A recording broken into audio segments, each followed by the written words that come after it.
What's going on, everybody, and welcome back to Bourbon of the Week. My name's Chris. I'm going to be your host for today, and very excited. I'm going to tell you the story about how I finally got my hands on this Penelope. This is build number 2 from the Penelope Architect series.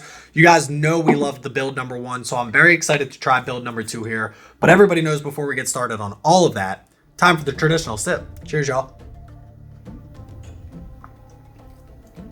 It's going to be good.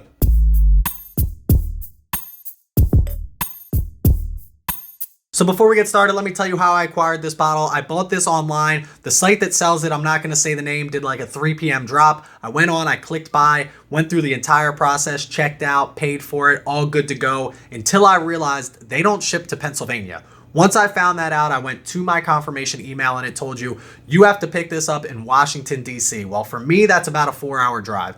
Reached out to a couple friends in Discord who I know live down there, and I got a few people to tell me that they will be able to pick it up for me in DC if they allow that. But again, I didn't know if they were going to allow that. So I reached out to the company. I said, hey, I realize you don't ship to Pennsylvania. When and where can I pick this up? Can I have a proxy pickup? All these things. They're emailing me back and forth. We don't see your order. We found your order. We canceled your order because you can't pick it up. I said, no, I don't want to cancel it. I want to get it. I will drive the 4.5 hours if I have to, hit a few bourbon shops on the way if I want, and then we'll be good to go. Well, they end up just shipping it to me here in Pennsylvania, which I don't know if that's legal or not, but hey, we got this bottle now and I'm very excited to have it in my collection. So if you don't already know about Penelope Architect series, check out my first video where we review build number 1. I'll link that up above for you right now. We go over all the details of this bottle, which is important because we're going to replicate a lot of those details for this bottle right here. So both of these bottles are coming in at 104 proof. We do know this is the MGP sourced 4-grain mash bill. It's a blend of 3 different mash bills. Build number 1 came in at 75% corn, 15% wheat, 7% rye, 3% malted barley. And I'm going to make a big assumption to say that this is going to be the same exact mash bill for that. And again, both of these coming in that 4 to 5.5 year range. Now, every week we usually do a Bourbon Bomb of the Week where we learn a little bit more about the bottle that we're drinking. But this week we're going to compare build number 1 to build number 2 and see which one we like better. But for right now, we're going to start with build number 2, price, taste, drinkability. You know the rules. Let's start with drinkability. So listen, I put build number 1 away for right now because I really do want to focus just on build number 2 when it comes to this. Price, taste, drinkability. Drinkability at 104 proof seems a little bit hot off the first sip, but I do want to take another sip and see what I think on the second one.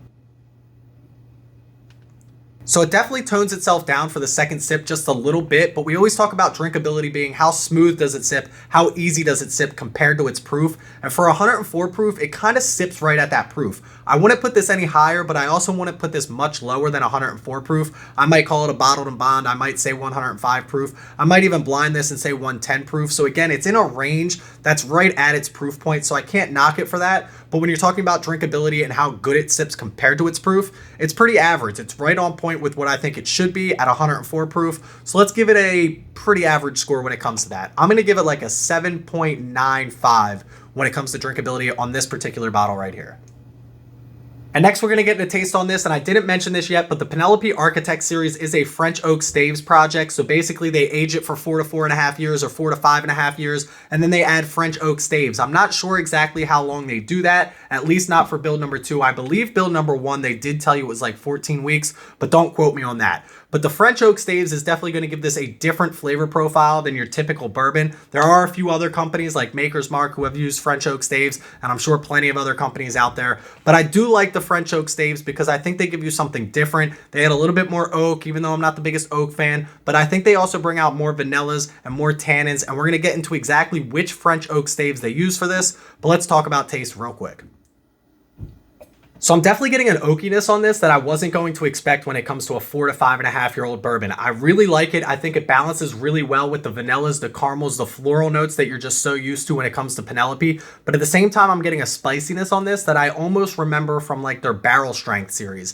Now, I didn't get it so much when it came to build number 1, so I'm starting to wonder maybe that's what they were going for on build number 2 here. A little bit more spicy, a little less sweet. I don't know if I love it or hate it compared to number 1. We're about to find that out during the Bourbon Bomb of the Week. But for this particular one, I think that the proof is actually right, and I think the spiciness is what I'm getting over the ethanol kick. So I'm going to jump that drinkability score real quick to like an 8.12, and then let's find out what we think when it comes to taste. So you guys know I love sweet, you know I hate over oaked, but at the same time, I think this matches perfectly between spicy, sweet, and oaky. I think it's almost a sweet oak rather than a dry oak. I love what they're doing here. I think we've got to give this a pretty good score when it comes to taste. Let's give it like a 9.01 when it comes to taste on this.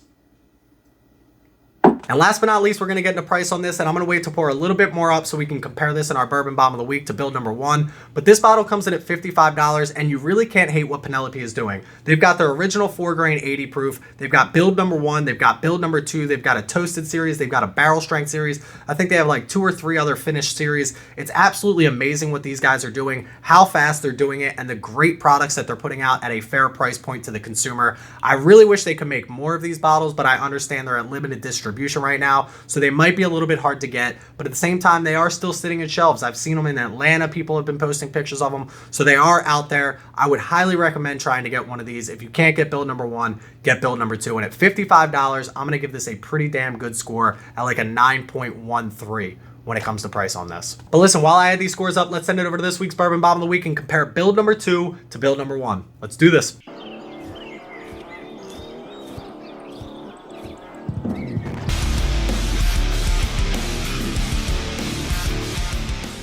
So here we go. We've got build number 2 versus build number 1. I'm very excited to see how these two compare, but I lied to you guys. I obviously have a little bit of information for you. If you ever go on Penelope's website, I've talked about their transparency before. They have these one-pagers. I love these. You can print them out. You can look at them on the website. This particular one is printed out for build number 1. It gives you the overview, the about us, bourbon facts, which are very important, aroma, forward notes, body notes, and finish. Now, we have the unposted, undocumented build number 2 one-pager right here from the owner himself, Mike. This is awesome because the bourbon facts on this is what we're going to focus on. So bourbon facts from build number 1, we talked about the staves project, and that's what we're going to go into more depth on here. This is a blend of 2 French oak staves, a delicate stave and an intense stave. The delicate stave is supposed to give you low tannin content, while the intense stave gives you medium tannin content. So the delicate stave gives you discreet, delicate, aromatic contribution with vanilla, floral, and sweet, spicy notes with a respect of fruit, while the intense stave gives you a wide and complex aromatic palette,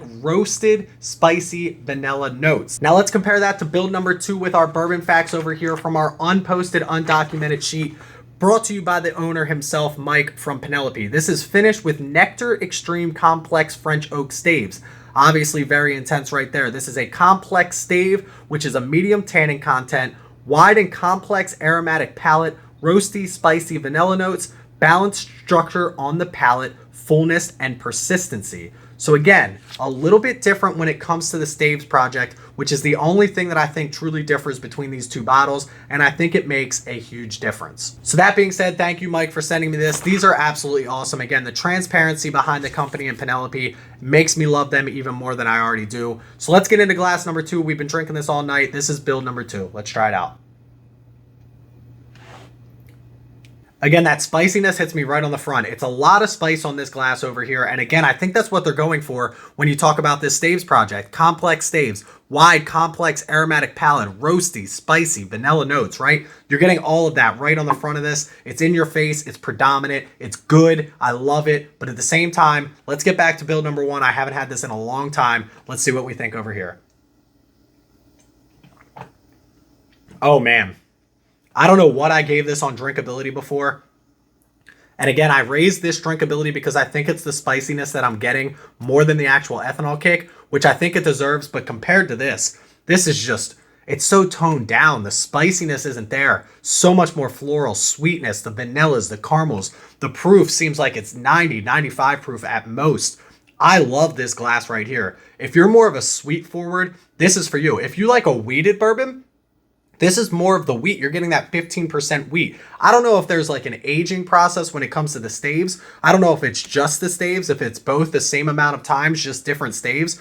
But I never realized what staves project, if these are the same exact whiskeys with 2 different staves projects, it's interesting to see the difference that can truly make in a glass of whiskey. So here's the deal. If you like spicy, build 2 is for you. If you like that rye spice, that forward spice, that pepper, that black pepper, that cinnamon, this is the build for you. If you like those floral notes, that sweetness, that summer sipper, this is the build for you. If I were to be honest with you, This is going to be my 100% winter sipper, and this is going to be my 100% summer sipper. People talk about summer sippers, they got to be 80. They got to be 90 proof. I got to make a Manhattan or a whiskey sour. This I could sip in the summer. Sit out back, 104 proof, get a good buzz going. Well, at the end of the day, this is your fireplace. This is sitting in front of a fire sipper. They're both fantastic in their own respect, but at the same time, I got to give the nod to build number one. But listen, let's send it back over and see what score this did get and if it beat out Penelope Build number one. I don't know if it did, but let's find out. So here we go, the moment you've all been waiting for. Penelope Build number 2 came in at an 8.75, just a couple of spots away from Build number 1, and the perfect spot for it. Again, if you like spicy, this will probably be a little bit higher on your list. I love sweet, which is why I think the Penelope Build number 1 won for me, but at the same time, you can't go wrong. Penelope hasn't let me down to this point. I will continue to buy their products as long as they continue to put it out at a reasonable price with great whiskey inside of it. But listen, that's where I'm going to leave you for today. Make sure you check me out on Instagram. Go click that follow button over there at Bourbon of the Week. Click that like, click that subscribe button here on YouTube. We're pushing 3,000. I think we're almost like 100 away, so it's kind of crazy. Make sure you click that subscribe button. If you want to help support the channel out financially, check us out on Patreon. A bunch of good perks just for Patreons. Come chat with us on Discord 24/7. That link in the description below. And please don't drink and drive. Always drink responsibly and stay healthy, stay happy, stay drinking. Cheers, y'all. Penelope.